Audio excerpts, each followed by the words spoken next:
Allez, bonjour à tous. Aujourd'hui, on a eu un léger flash crash. Quand je dis flash crash, c'est quand même un petit moins 10% qui a eu lieu en quelques heures, voilà, en tout cas dans cette journée. Ce flash crash nous a permis d'avoir des opportunités. Donc, j'ai trois setups sur des crypto-monnaies que je vais vous partager aujourd'hui. Trois setups acheteurs selon moi. On fera aussi des updates sur les trades partagés précédemment. Voilà, beaucoup de choses à voir. C'est parti.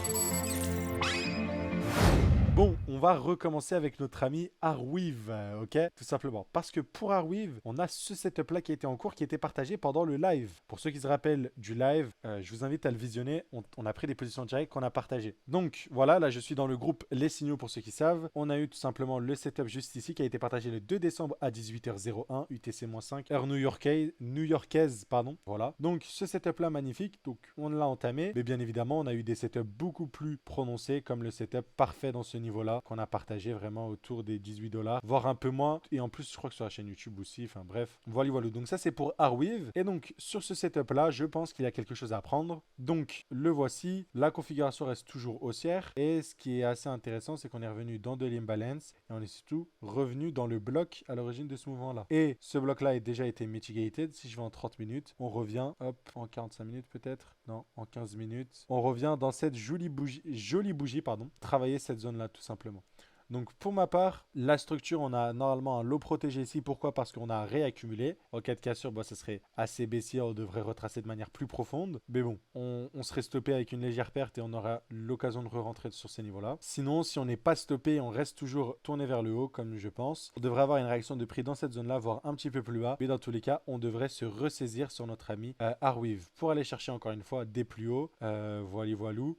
Quand je dis des plus hauts, c'est ce high-là. Donc juste là, le trade, on est sur un RR de 7,52, 46 $, 50, et j'ai des plus grosses targets que j'ai partagées aux membres des signaux. D'ailleurs, pour faire un petit récapitulatif, aujourd'hui on a eu des stop loss sur Link 2. Bon, après on a eu des TP sur Kant, sur Rose, sur Flux, sur Beam aussi, sur Stacks. 11 RR, 4 RR, donc bon après c'était hier, donc voilà. Et pour ceux qui pensent que c'est faux, concrètement vous avez les screenshots des personnes qui nous ont rejoints, donc des jolis screenshots. Nous on traite qu'en spot, d'ailleurs en spot nous on a fait pas mal de bénéfices. Donc bon voilà, il y a du beau monde. Donc je vous invite encore une fois à nous rejoindre. Vous avez un code Black Friday. Je vous l'écris juste ici, hein. Hop, GHZ Friday pour pouvoir rejoindre. Testez un mois au moins pour voir si les performances sont au rendez-vous, si ça vous plaît le service, la communauté. Et voilà. Donc personnellement, du coup, c'est un setup sur lequel on est. On revient au point d'entrée pour ceux qui veulent sur le Airwave. Donc je vous le partage. Voilà, voilou, setup aussi pour aller chercher des plus hauts. Et bien sûr, on n'oublie pas, quand on est sur du weekly sur Airwave, on a eu un très gros signal haussier, la cassure du dernier high. Et rappelez-vous, la dernière fois qu'on a cassé un high majeur sur du Airwave, ça s'est accéléré de manière assez conséquente. Voilà, juste pour votre information. Donc là, on devrait arriver dans la phase accélération.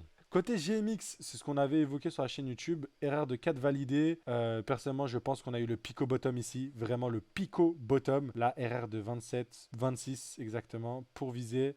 Donc là, on parle de l'ATH. Juste l'ATH. Si GMX rentre en bull market, en truc, et qu'on vise plus haut que l'ATH, on aura beaucoup mieux. Mais là, je pense qu'un bottom a été touché. Et pareil, c'est le même constat. J'ai eu le setup là sur Arweave. Voilà, je voulais partager sur GMX, sur Twitter pour ceux qui veulent voir, sont sceptiques. Mais là, on vient de casser le dernier high, tout simplement. On a cassé le dernier high, et la dernière fois qu'on a cassé un high sur notre ami GMX, bah on s'est accéléré encore une fois. Donc attendez-vous à peut-être des oscillations, mais on devrait remonter doucement mais sûrement assez vite, tout simplement. C'est pas une crypto-monnaie que j'ai en portefeuille, que je connais fondamentalement, mais c'est juste pour vous montrer la beauté des SMC dessus. On a aussi notre ami PAL, donc j'ai une position en cours dessus. Pour moi, on a une potentielle réaccumulation ici, avec un lot protégé sur ces niveaux-là, quoi, tout simplement. Et bah du coup, le but, ce serait d'aller chercher des plus hauts. RR de combien? De 7 tout simplement. Et pour être honnête, là, on a des EQH à terminer. Et voilà. En fait, surtout pour être honnête, c'est que c'est une position très agressive. Donc voilà. Ça me dérange pas de mettre ce que je veux mettre, enfin, la quantité totale, pardon, que je vais mettre sur PAL maintenant. Imaginons que je sois en retard. Quitte à perdre moins 7% pour ensuite avoir un repositionnement si on a un retracement plus profond et qui nous est offert dans ces zones-là. Et là, j'essaierai d'observer, du coup, si on a le même setup, ça devrait ressembler à un truc comme ça où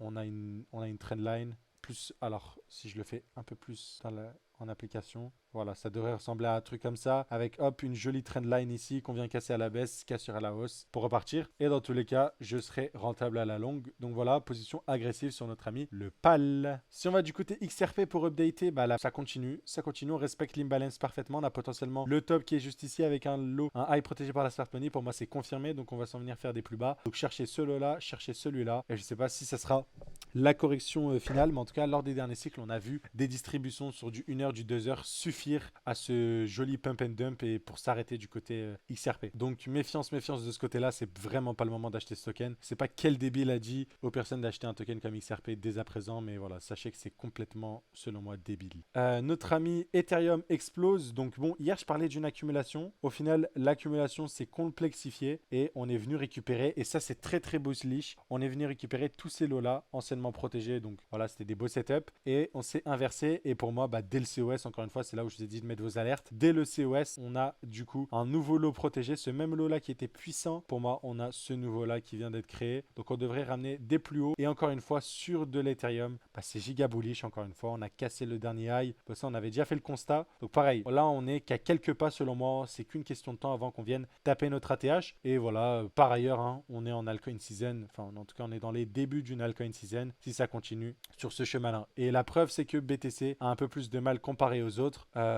Mais pourtant, Ethereum n'a pas eu du mal à se dégager de ces zones-là. Bien sûr, sur Bitcoin, on avait parlé des zones à étudier. Pour moi, on a une potentielle accumulation qui a eu lieu. On va devoir défendre dès à présent cette accumulation. Ok, cette accumulation, c'est celle-là. C'est ce gros support qui a été cassé à la baisse, puis réintégré à la hausse. On est en train de subir un retracement. Donc là, pour moi, on a récupéré beaucoup de lots ici. Ok, donc dès à présent, on peut avoir un dernier dip ici, mais repartir. Si on repart à partir de là, ça sera giga bullish pour la suite des crypto-monnaies. Pour moi, en cas de cassure des 7, 8, 6, du coup, BTC, ça devrait s'alourdir tout simplement et on devrait aller chercher plus bas une autre dimen. Donc à surveiller, mais là, vu tous les lots qu'on a récupérés, on peut directement s'inverser. Je sais pas si je peux avoir voilà, en gros dès ce bloc là on peut s'inverser, donc il faudra observer. Encore une fois, on met les alertes, les COS, mais sur BTC c'est le constat actuel. Et en vrai de vrai, pour moi, COS, pourquoi pas une position comme celle-ci. Après bon, le RR il est pas ouf, alors hop, je vais juste l'étendre, je vais me remettre sur du 2 heures, pardon, parce que voilà, en fait on est vraiment à 2 pas de la TH. Donc voilà, même si on revient à genre à 105 000 $, ça vaut pas énormément le coup. Mais voilà, en tout cas, ce sera cool, ce sera positif de voir les alts, en tout cas la BTC dominance qui chute et le BTC qui augmente, parce que c'est exactement ce qu'on est en train d'avoir. Encore une fois, la BTC dominance, c'est qu'une question de temps. Beaucoup ne croyaient plus à l'alcoin season, mais voilà, encore une fois, c'est comme à chaque fois. Et là, le schéma s'alourdit encore plus, on est à moins 11%. Donc on va continuer dans ce sens-là. Pour moi, on a vraiment eu un espèce de top en distribution comme ça, hop, top en excès. On devrait, hop, généralement, si on est dans la phase finale du bull run, ça s'accélère, ok? Donc ça s'accélère, on stagne et on a l'accélération finale. Donc là, on peut encore accélérer un petit peu, stagner ensuite avant d'avoir la fin. Mais malgré cela, on s'en fout parce qu'on aura beaucoup d'alt qui risquent de performer pour ça, qu'on a pas mal de setup. Voilà, voilou. N'oubliez pas de rejoindre les signaux, les amis, si vous voulez profiter. Il y a eu des stop loss, je vous le rappelle. On a eu beaucoup de choses. Bah, après, c'est bull market, on a des jolis setups. On les a partagés en direct aussi dans le live pour ceux qui veulent voir. Mais globalement, c'est concrètement, c'est réel. C'est du réel. Voilà, voilà. Donc n'hésitez pas à tester un mois, encore une fois, comme je vous l'ai dit. Vous ne serez pas déçus. Et bien sûr, si vous voulez accéder aux signaux et apprendre notre méthodologie d'analyse technique, vous pouvez rejoindre l'école. Je le répéterai jamais assez. Vous pouvez acheter les signaux directement si vous voulez pas vous casser la tête mensuellement. Ou vous pouvez rejoindre l'école directement en réservant un appel dans la description. Voilà, voilà. Allez, très très bonne journée les amis et à très très vite.